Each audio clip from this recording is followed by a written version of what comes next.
Giugiaro is, without a doubt, the most influential car designer in history, with a back catalogue that includes the Lotus Esprit and the Lorean DMC-12.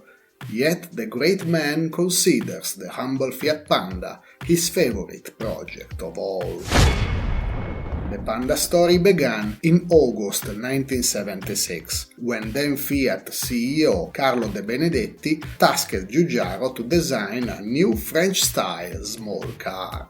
The idea was to offer the rugged versatility typical of vehicles like the Renault 4, while keeping the production costs and body weight down to Fiat 126 levels.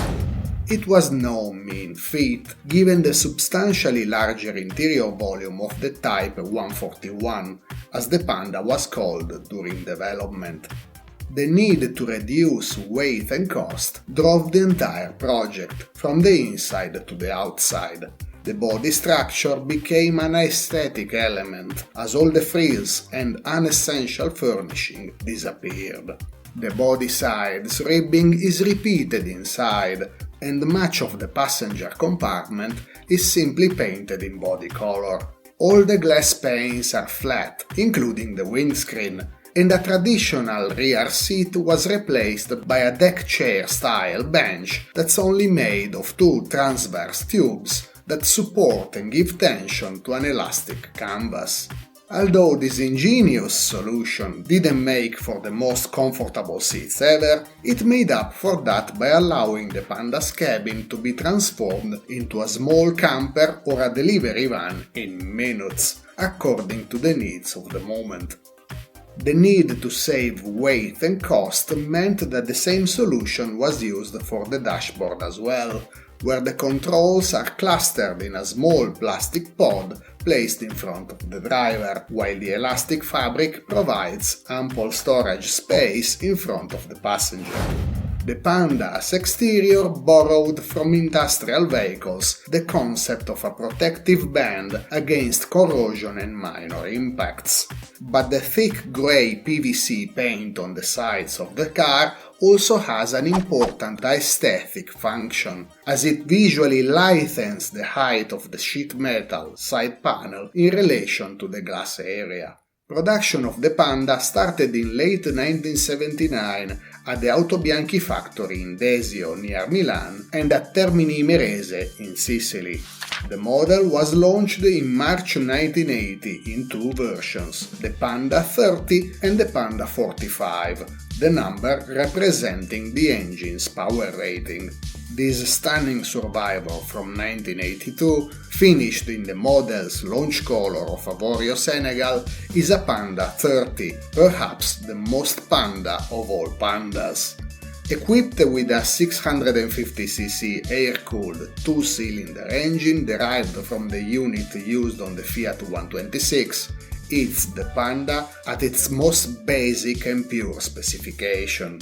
The 45 was instead equipped with a 900cc water-cooled inline-4 from the 127. Given the two engines' different cooling requirements, the Panda's steel grille was designed to be mounted on one side or the other, depending on which engine was fitted to the car. This charming design detail will only last until 1984 though, when the rather bland black grille, introduced with the more luxurious Panda Super in 1983, was extended to the whole range. The Panda Super was a top-of-the-line model made for those who found the standard car too Spartan for their tastes, equipped with more comfortable traditional seats and larger door cards. Fifth gear could be had as an option, but only with the 900cc engine, and for the ultimate in decadent luxury, even a few metallic paint colors were available to the discerning Panda Super customer. Not all markets received the two-cylinders Panda, with the inline-4 Panda 34 being the base model in Germany and the Netherlands. The early 80s were also the last years of Fiat's long-standing relationship with Spain's national automaker Seat, which manufactured and sold the Panda in its home country until 1986. That same year saw the launch in Italy of the comprehensively revised Panda Supernova, which actually is the model that stayed in production all the way up to September of 2003. But that's a story I'll keep for another time. Around 1.5 million first-gen Pandas were made between 1980 and 1986, but relatively few have survived to this day. Thankfully, collectors and enthusiasts have finally started restoring and preserving these design icons for posterity, with the 4x4 models being especially sought after. The Panda 4x4 was launched in 1983 and it differed enough from the base model to receive its own specific project code. The engine was a larger inline-4 lifted from the Autobianchi A112, and the gearbox had 5 speeds rather than 4. The first gear, called Primino, was designed for climbing steep inclines of the road, but it's so low it's practically useless on the tarmac, where the Panda 4x4 is, by the way, a regular front-wheel drive car, due to the lack of a center differential. Traction on all 4 wheels can be manually engaged by the driver up to 60 km per hour by pulling a lever behind the gear stick. A shaft then moves jointly with a conical gear that sends power to the 3-piece drop shaft and the rear axle, equipped with a ZF 175 differential.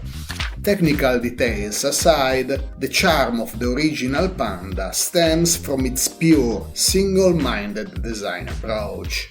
One of those rare industrial design objects possessing a unique beauty that originates from their fitness for purpose. I leave it to the words of this Panda's proud owner. La Panda sicuramente è un oggetto emozionale, è un contenitore di emozioni.